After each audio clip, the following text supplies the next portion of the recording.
Benjamin can have love for the truckie. Beautiful minds, but we love getting ugly. Risk takers with a clover, man, we love getting lucky. You run, we chase fire, I love when it ducks me.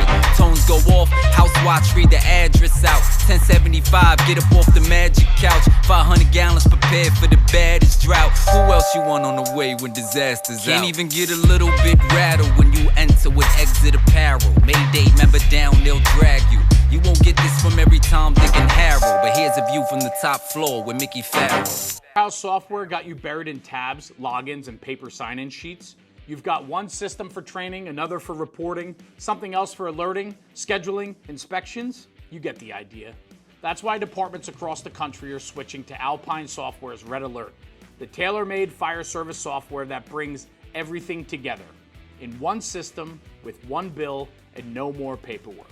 Red Alert replaces your pile of platforms with a single, customizable solution that handles training, alerting, inspections, truck checks, percentage reports, award points, ISO prep, OSHA tracking, the list goes on, everything you do your way.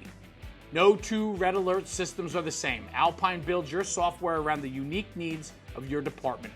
And when it's time to switch, Alpine will convert all your old data with no setup fees at zero risk. Their entire team is based in Rochester, New York, which means no support runaround. You can pick up the phone and speak to somebody who understands the fire service and gets your issues fixed. With over 30 years of trust and an average customer tenure of 19 years, Alpine's mission is to be the last software purchase your department ever makes. It's battle-tested, firefighter approved, and nearest ready. So if you're ready to save time, reduce costs, and finally get control of your operations, visit alpinesoftware.com for a completely free consultation. That's alpinesoftware.com.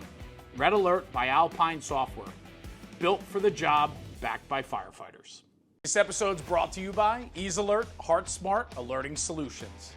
Have you ever been jolted awake by a blaring station alarm only to sprint out half asleep, heart pounding? That's that legacy fire station alerting system, and it's doing much more harm than good. So meet EaseAlert, the world's first heart-smart firefighting alerting system.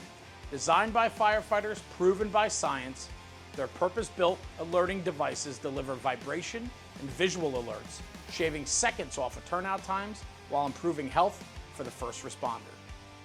EaseAlert isn't just about comfort, it's about safety. Firefighters are 14 times more likely to die from heart attacks during alarm responses than during non-emergency duties.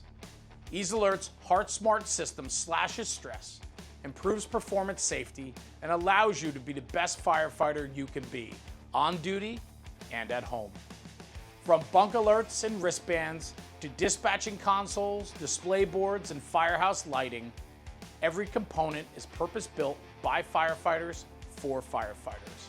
No more missed tones, no more startled response, just fast, smooth, safe alerts.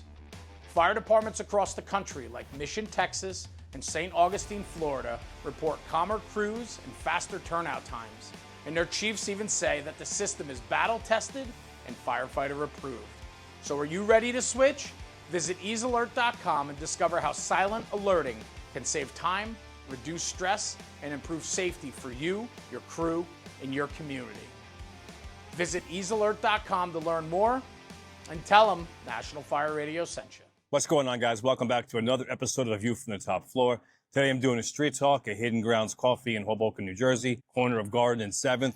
Hoboken's a special place for me. I have a lot of family history here with the fire service and with just family in general. So I do love coming back to Hoboken from time to time and spending some time checking out the neighborhood and whatnot. Real quick, a couple events coming up is this Tuesday. I'll be speaking at the Firemanship Conference at Aurora, Illinois, right outside Chicago. And I'm speaking on Tuesday morning, I think around 9:30ish. Then the week after that, I'll be in Fairhope, Alabama for lithium-ion batteries. That class is sold out, but check the National Firefighter Training Foundation website for any updates. There may be some openings the closer we get to that. All right, so I want to talk about today is something that's talked about, but I don't think we dive into the details of it often enough, especially during the summer months. Conditions change with the temperature, and I'm talking about the stack effect. Now, the stack effect more or less is when the outside temperature is cooler than the inside temperature, the smoke lifts. Now, flip the script, really, really hot, humid days, that hot air is going to be pushed down to the lower floors and into the street level, drawing that cold air out through the bottom. That's a basic breakdown of what the stack effect is. How does that affect us as firefighters? Well, when you read about it, many times it talks about high-rise building and pressurizing stairwells, which is all stuff that's very important. But this could be a fire in a two-story private dwelling. You know the fires in the summertime when you turn the block and you can't find what building's on fire. The entire street is banked down with smoke. That's the stack effect. So let's put that into any building in the tactical standpoint. You have a fire, let's just say, on the 14th floor of a multiple dwelling. If you pull up and you walk into that lobby, you have smoke in that lobby. That's the stacked effect, pulling that smoke down through the elevator shafts. What does that tell you from your size up on a fly? That's telling you that most likely and possibly, depending on the amount of smoke, if you have a good smoke condition in a lobby, the apartment door is probably left open, drawing that smoke into the hallway, down the elevator shaft, and into the lobby. So we talk about the search rope, and we train on it, and we drill with it for large warehouses or commercial structures.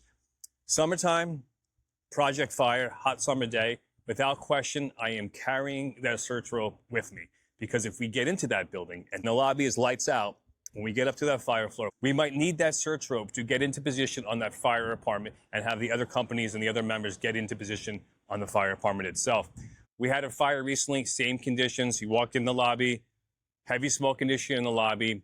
We get up there, apartment door was left open, and there was a hell of a time trying to find that fire apartment. We have the tick now many times that we can locate that fire apartment in the multiple dwelling from the hallway, but that's not always a sure bet because not everyone carries the tick. With us, the officer carries the tick. We can get into position. That's why I think the tick and the search rope go hand in hand, because I can find the fire apartment with the tick, bring the search rope into position, tie it off, and now get the other members into position where we need to be. But again, this all comes from the stack effect. Walking into a lobby and having lights out conditions, knowing that when we get up to the upper floors, it's going to be a lights out condition as well. From the moment we get off the elevator on the lower floors, and as we walk our way up onto the fire floor. That same fire, even the control guy, for us, that's the guy who connects to the standpipe. He's a floor below the fire, on air connecting because the smoke is pushing so far down. So it is a problem tactically when we are dealing with the stack effect pushing smoke down. That's just one example of how important door control can be. Obviously, from the attack stairwell into the fire floor and into the fire apartment must be open to get line in position.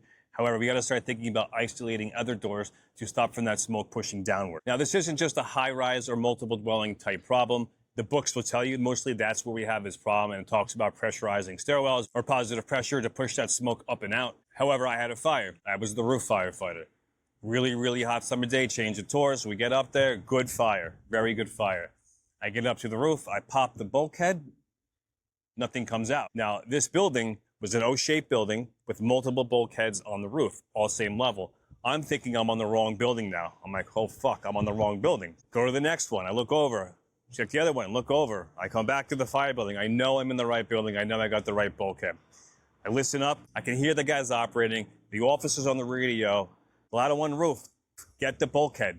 They're taking a beat in there because nothing's lifting. I had the bulkhead, but nothing lifted. So just understand when you are operating on the roof and then you go to vent the roof, there's a chance that nothing may vent. But know that you made the right position. Just that communicate that back to your officer. Just say ladder one roof, ladder one, bulkhead's open, smoke's not lifting. It's the stack effect, right? Put everyone on the same page. So, and flip it around. If you are the officer doing the search or any other firefighter, and you're taking windows, regaining the bulkhead, and nothing's lifting, it's because the heat is pushing that smoke down. Tactically, it does change the game. It makes conditions very difficult to operate within the fire building. On top of the temperatures of just wearing the gear on a hot summer day, now dealing with smoke not lifting, they just make for shitty, snotty fires. You can even see it when you go on YouTube and look at some of these fires, is that in the summer months, you see the smoke sitting lower in the video. Winter months, there's no smoke in the street. It's all venting properly. And that, again, does come down to the stack effect and how it really does change conditions on the fire. Do our tactics change? Not necessarily, but again, I always say the devil's in the details of everything we do. And that is a very important detail that we have to pay attention to. When we turn the corner, it's a really hot day, and smoke is in the street. Now, if you turn the corner and you have a smoke condition in February in the street, that's another detail we have to pay attention to. That's telling me that this smoke should be lifting, right? The weather conditions of that day should be drawing that smoke up and away from the fire building. If it's smoke in the street on a cold winter day, that's telling me that we have a wind impacted fire. So that does change tactics as well. So we always talk about reading smoke, but it's not just about the color and density and velocity of smoke. It's to where the smoke sits and versus the time of year and the temperature gauge in which we follow. That tells you so much about the fire ground, the fire floor, and the floors above the fire, and how we should be operating, how we're getting in position, and how when we do our tasks, like taking the roof or taking a window, we might not have the cause and effect that we're expecting, and that's why. All right, guys, that's all I got for you. Quick street talk, Hidden Grounds, 7th and Garden in Hoboken. Thanks for the support. The new channel is up and running. Like and subscribe. I guess that makes a difference with the algorithm, making my content more easier to find for you. Again, Hidden Grounds, Hoboken, New Jersey, Garden and 7th. Till next time, stay low, light up low.